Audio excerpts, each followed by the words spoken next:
Olá pessoal, bem-vindos ao Poema de Rumi. Esse poema ele tem algumas coisas muito importantes. Por quê? Porque aqui vão aparecer algumas palavras, como sempre, que se a gente não tomar cuidado, a gente entende de forma completamente equivocada. Então, novamente aqui uma recomendação. Quando você lê um poema desses, você tem que pensar o que será que significa tal palavra. Por que eu estou dizendo isso de cara? Esse poema ele vai falar da palavra fé. E muitas vezes a gente, com uma palavra tão usada, a gente fica um pouco embotado no significado disso e vê as coisas de uma forma tão limitada e tão estreitas, né, de acordo com alguns condicionamentos. Então, cuidado para você não entender, por exemplo, a palavra fé como uma crença cega. Eu acredito e fim de papo, por exemplo. Vale a pena aqui, eu recomendo, você, quando lê um poema desse, além de pensar no que significa fé para você até dá uma pesquisada e pensar, bom, o que significa fé, qual é a origem da palavra, aí você vai descobrir, por exemplo, que a palavra fé vem do latim fides, lealdade, e aí você pode pensar, bom, sou leal a quê? Quais são os meus pactos, minhas honras? Eu realmente acredito que a fé é uma confiança inquestionável, algo cego, por exemplo. Eu acho que a fé é algo que eu posso ver simplesmente dentro desse sentido teológico. Daí eu penso, bom, mas a fé também pode ser racional, pode harmonizar com a razão, ou elas são distintas. Enfim, você vai se fazendo perguntas para que você possa estar entendendo e buscando melhor esse conceito da palavra e isso, como é isso para você. E aí você vai abrindo. Então, aqui nesse poema, antes de começar, tem algumas palavras como fé, que eu achei importante destacar. E tem uma palavra aqui que é a perplexidade, que já foi dito anteriormente, que perplexidade é um estado, né? Essa é uma palavra que se usa muito diante de algo absolutamente incognoscível, maravilhoso, que chama a gente para algo assim que é de fato absoluto, né? Talvez essa palavra mais próxima da perplexidade. Como que eu vou me expressar diante do absoluto se eu sou dual? Como é que eu fico diante de conceitos tão metafísicos, de vivências talvez tão inebriantes que eu sequer posso explicar? Então, dito isso, eu vou ler o poema, daí faço alguns pequenos comentários. Antes eu vou dar uma aguinha para minha garganta.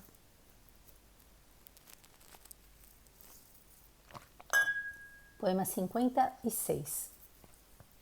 Prova a alegria da verdadeira fé e as tentações do mundo desaparecerão. Mas de uma mente que se inebria facilmente, não esperes muito. Vende a tua mente e compra perplexidade. Tamanha troca trar-te-á um enorme proveito. Eu achei esse poema maravilhoso e não por acaso talvez eu tenha lido um texto muito interessante de uma pessoa que se chama José Antunes, que é professor de filosofia em Nova Acrópole do Porto. Casualmente abri o livro dele, que é esse aqui, da vida e da história como inspiração. São diversos artigos. E tem um texto aqui, desculpa, isso aqui é uma compilação de textos dele, que fala justamente sobre a razão e a fé. Interessante que eu tinha lido isso e aí, no paralelo, eu estou lendo esse livro e de repente me deparei com todo um desenvolvimento, uma história que eu gostei muito, que é a fé e a razão discutindo. Mas isso é uma outra questão que eu não vou aqui comentar tanto. Vou falar pequenas coisas, mas então vamos lá. Prova a alegria da verdadeira fé. De cara aqui já nos diz, bom, então existe uma fé verdadeira, o que não seria fé verdadeira. Por exemplo, aquela fé dogmática que diz que eu creio nisso cegamente, por exemplo, e aí eu não me abro para mais nada. Isso é uma fé ou isso é um estreitamento, é um dogma que muitas vezes eu tenho tanto medo de questionar as coisas que eu me fecho e digo eu acredito e pronto, ponto final. Então cuidado, né? Aqui, quando o Rumi fala de fé, ele não está falando desse conceito de uma fé cega que acredita em alguma coisa e não busca mais a verdade. Pelo contrário, pelo que ele vem dizendo, essa fé justamente é por exemplo, como até disse o José Antunes nesse artigo, é aquele, também não apenas isso, mas aquele impulso inicial interno que faz com que a gente caminhe em direção ao desconhecido. É um impulso inicial e ao mesmo tempo é um impulso que existe também na chegada, o final que volta a ser um princípio, né? Então, caminhar em direção ao desconhecido, por exemplo, é algo que traz esta alegria. Por quê?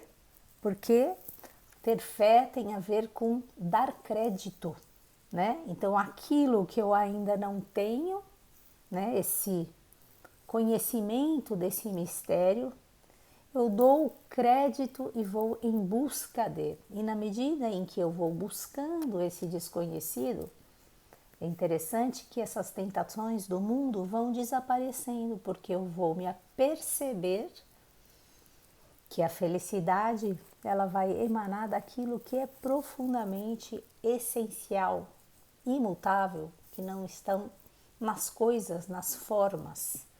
Como é que eu faço isso na minha vida cotidiana? Eu tenho que perceber se isso de fato é uma verdade para mim. Eu preciso reconhecer hoje a minha natureza enquanto um ser aqui encarnado, humano, ainda num desenvolvimento da sua humanidade, da sua virtude, do seu valor. Eu vou percebendo, bom, eu estou buscando o que hoje na minha vida? Estou buscando o desconhecido ou estou buscando ter mais das coisas que eu já tenho? Mais dinheiro, mais carros, mais fama. Essas coisas são de uma natureza que eu não posso perder ou são coisas que aderem de alguma maneira ao tempo e porque aderem ao tempo são perecíveis. De acordo com diversas tradições, tudo aquilo que desaparece com o tempo faz parte do mundo das ilusões e, portanto, não traz alegria. Eu perdi, como assim, né, Jussara Gontoff?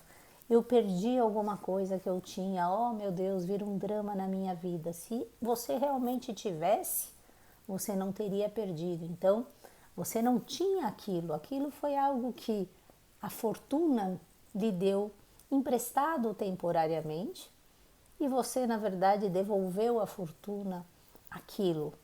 Se você começa a, de fato, perceber, né, se eu começo na vida real aquilo que é de fato importante, vamos deixando de ficarmos falsamente alegres com as tentações do mundo, porque sabemos que essas vão realmente desaparecer. Vamos colocando a nossa mente, ao invés de ficar uma mente embotada na crença estrita, sem questionar, ou essa mente que está deslumbrada com tudo, uma mente de desejo que se atrai por todas as coisas que aparecem diante de si, que não sabe aquilo que quer, que não tem um ideal, que se inebria facilmente, né? Vamos deixando de ter esse estado tão oscilante, se é que existe essa palavra, esse estado que oscila, e vamos trocando essa mente cada vez mais, tendo essa mente mais voltada para o alto, que tem a ver com essa mente que compra a perplexidade, porque cada mistério que eu vou de fato percebendo dentro de mim também, eu vou percebendo o tamanho, né, do que existe fora, que se assemelha no momento que eu descubro a essência de alguma verdade. Essa verdade ela pode ser encontrada em outras coisas também.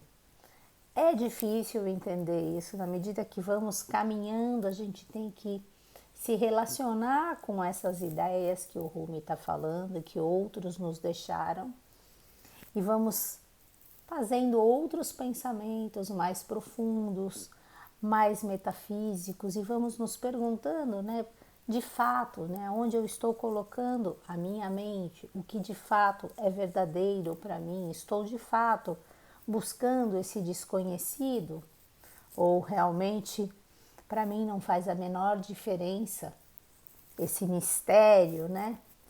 Porque simplesmente eu resolvi que eu não acredito em nada além da minha própria existência, por exemplo. Não acredito na existência de espíritos da natureza, não acredito em rituais de pureza, não acredito em Deus. Então, assim, na maneira como pensamos e nos comportamos, vai determinando essa verdadeira fé ou a nossa entrega a essas tentações do mundo. E a ideia aqui, só para concluir, é justamente que a gente possa, na medida do possível, entender o que é a verdadeira alegria para os sábios que, como o próprio nome diz, já descobriram, já sabem que o que traz realmente alegria é aquilo que não morre, é aquilo que não está dentro do mundo das formas, é aquilo que é a essência de todas as coisas,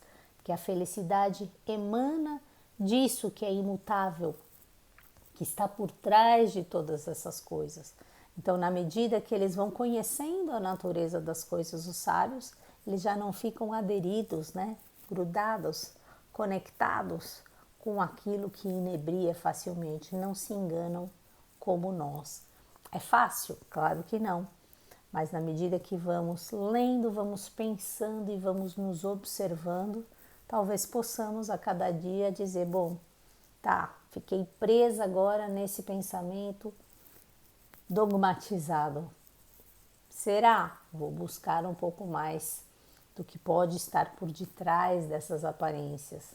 E assim vamos fazendo dia a dia com mais coisas que vamos pensando, que vamos sentindo, que vamos vivendo.